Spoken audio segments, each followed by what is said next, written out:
Welcome back to Bluegrass Dreams to Seams, and my name is Cheryl, and I have been busy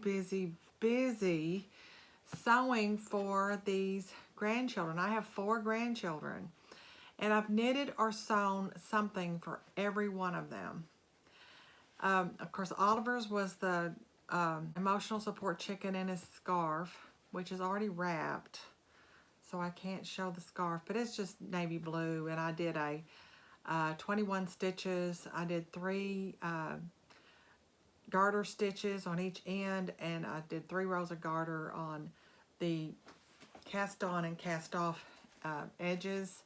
So the rest of it's all satin stitch in the middle. So there's about 15 stitches, I think I figured, that are satin stitched. And it's the perfect width for a toddler. I'll leave that also in the description box below.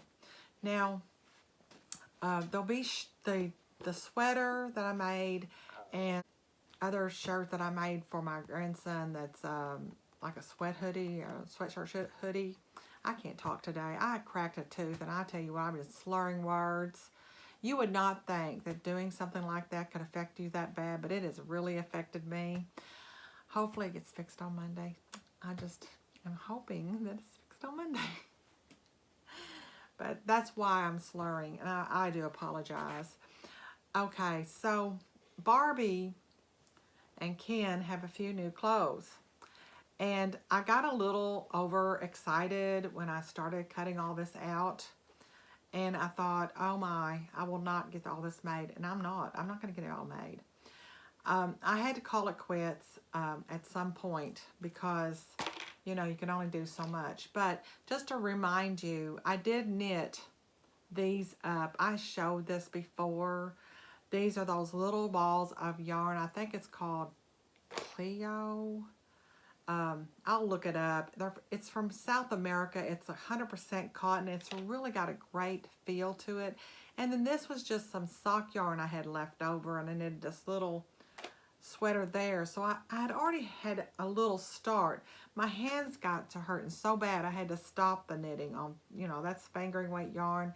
Again, I cannot knit on fingering weight yarn right now. I've got to let my hands heal. So I thought, well, you can sew.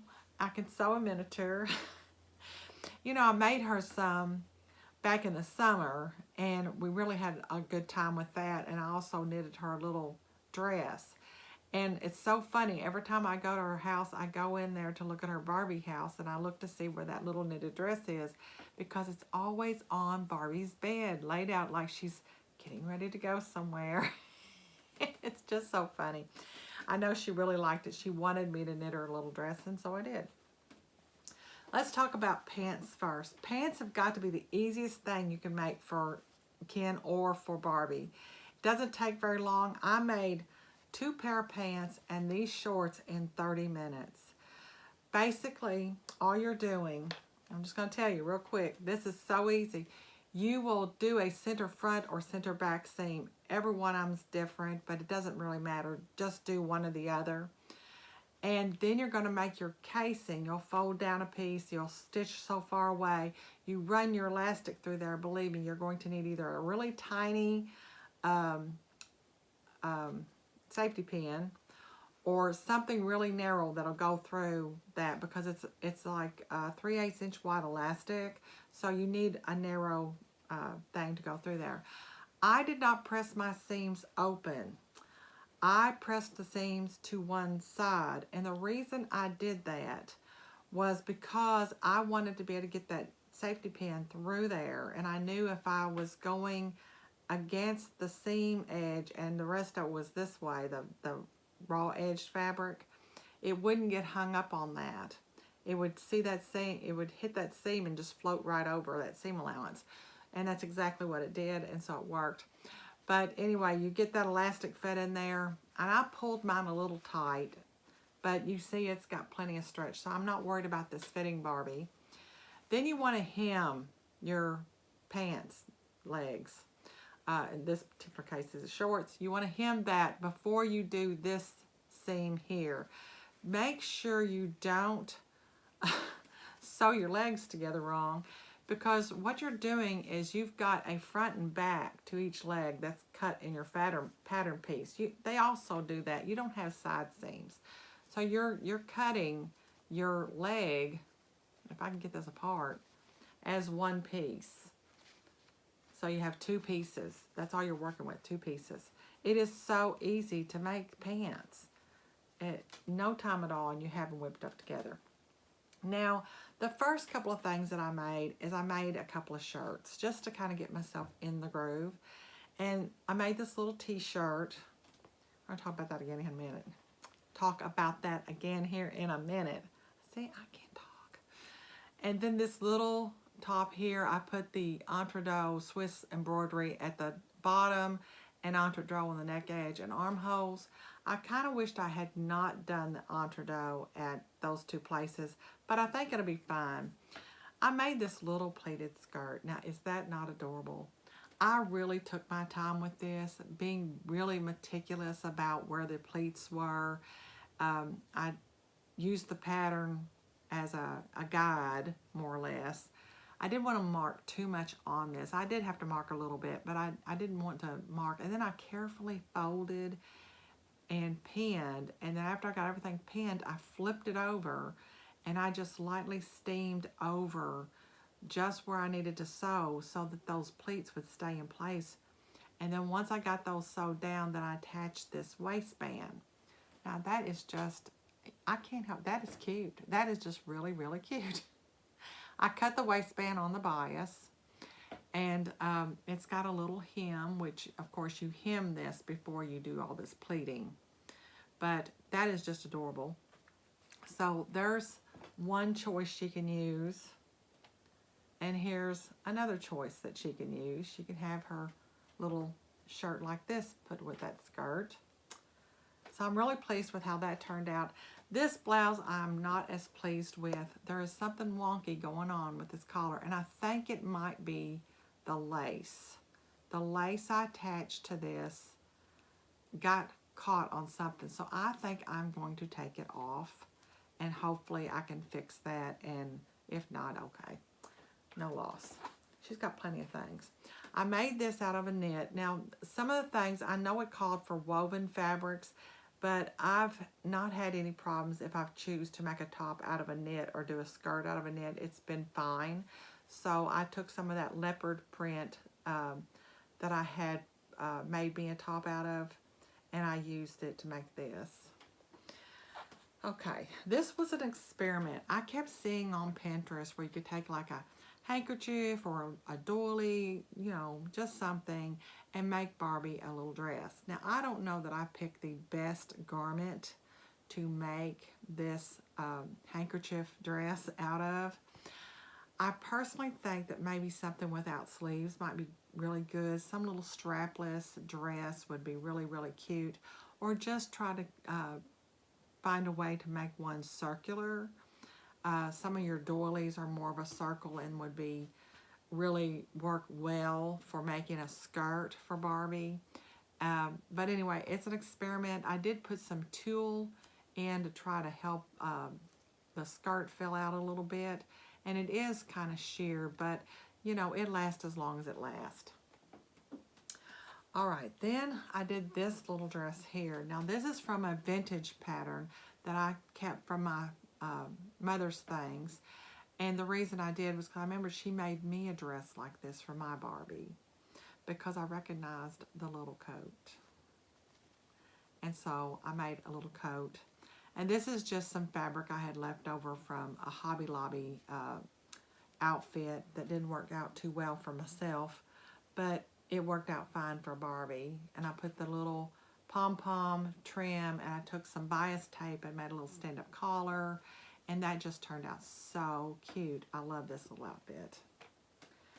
Another outfit that I'm really proud of is this dress here. Now this was from a newer pattern, had the little flounce skirt, put the ribbon around it to be like a little belt, and I added rickrack to the top edge. I did fold under the edge and stitch that down, and then added that rickrack.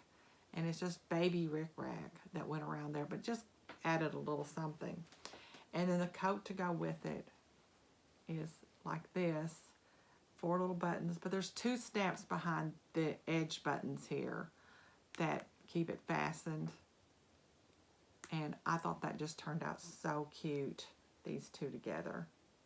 I do have 2 more of these coats to make, but she'll get those later. And they're both being made out of fabric that was dresses for her, or a little jacket or something that I made for her when she was really small. Then I made Barbie an evening dress, and there is some black trim on there and also used for the straps. Once I got past this bodice part, everything else went pretty fast.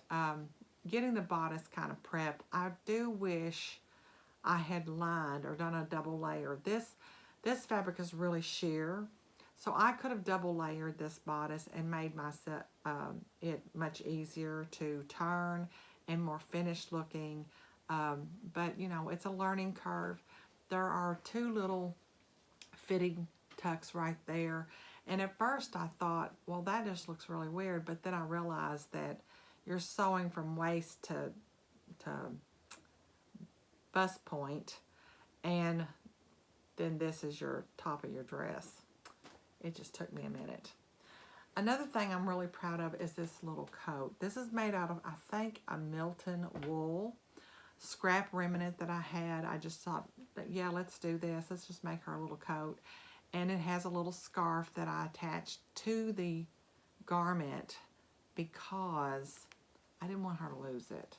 So it's attached to the neckline up here, and there's little snaps that keep it closed. So there's this little snap up here at the top and I should have used black ones, but actually these are going to be easier for her to see.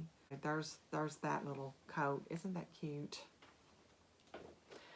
Now for Ken, for the longest time, the only thing I got finished was this shirt. And I really do like it. I made it out of one of those batik remnants that I had laying around, and everything went together really well. The collar was easy to make, and really this was easy to put together. I probably had this put together in less than 40 minutes. Between 30 to 40 minutes, this was finished. So really not bad. The hardest part is getting the pockets put on, because you've got to edge stitch those on there, and there's a few steps, so it's a little difficult, but once you get those on, the rest of it goes pretty fast. Now Ken's pants did take me a little bit longer to put together because you have this little fake fly-like thing you're making at the front. You can't see that, but I did sew a little button at the waistband, and there's a snap that holds that.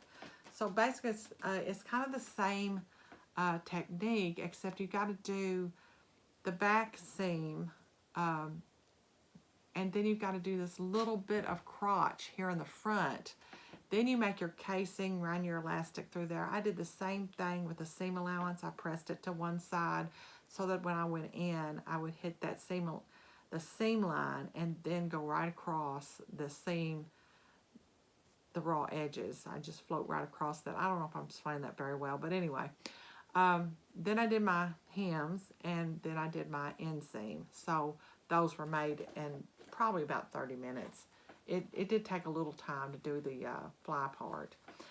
Now, this is his suit. So that's what all that's going to look like. There's his jacket. This is all linen. I'm going to have to repress his sleeve down. But he's got a little shirt here and a little suit. And there's one button right there with a snap behind it, of course. This jacket probably took me a good 2 hours to put together. I'm not going to lie. It's tedious. But I wanted to make sure that I got this little part here where you see that there. You've got the collar and you've got this fold back. I wanted to make sure all that was going to be done correctly.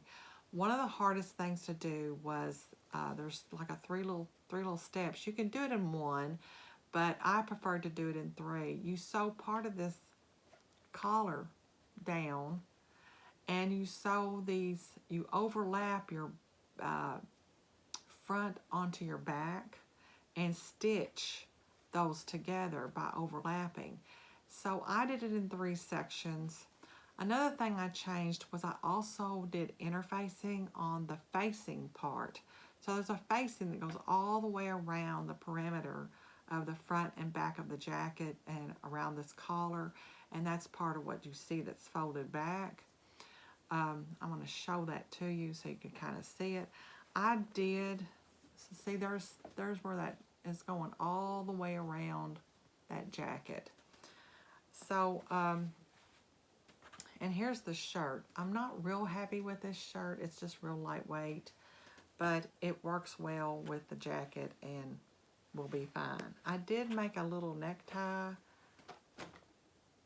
I don't think it's fully successful, so I probably won't, well, I'll leave it in here. It's up to her what she does with it.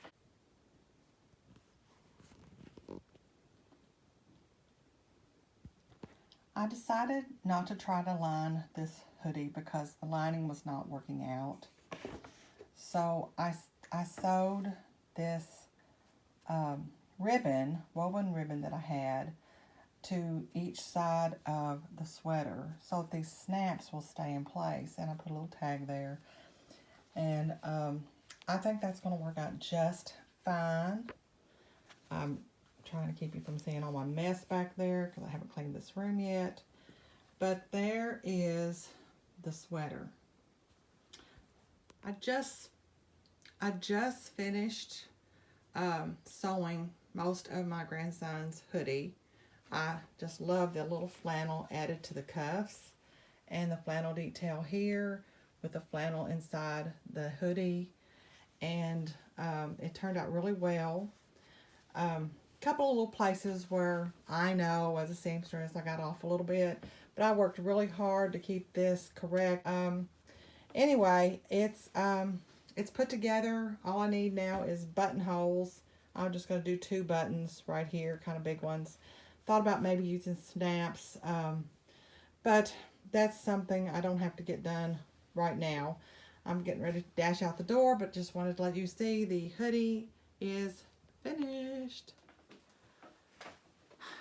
So that's it for me. I hope that you enjoyed this episode. It's just neat to just do little Christmas gifts for my grandchildren. I really do enjoy it. And I get to share my talents with others. I've enjoyed doing different things this Christmas season to help others. So that's really it for me. I do want to announce that when I come back, I'll probably go ahead and do my drawing. I'm not going to try to reach 500 because I think that might be a little bit away yet from happening.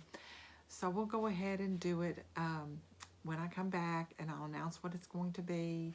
I've got to work out some details with the company, and then I'll be able to do that drawing.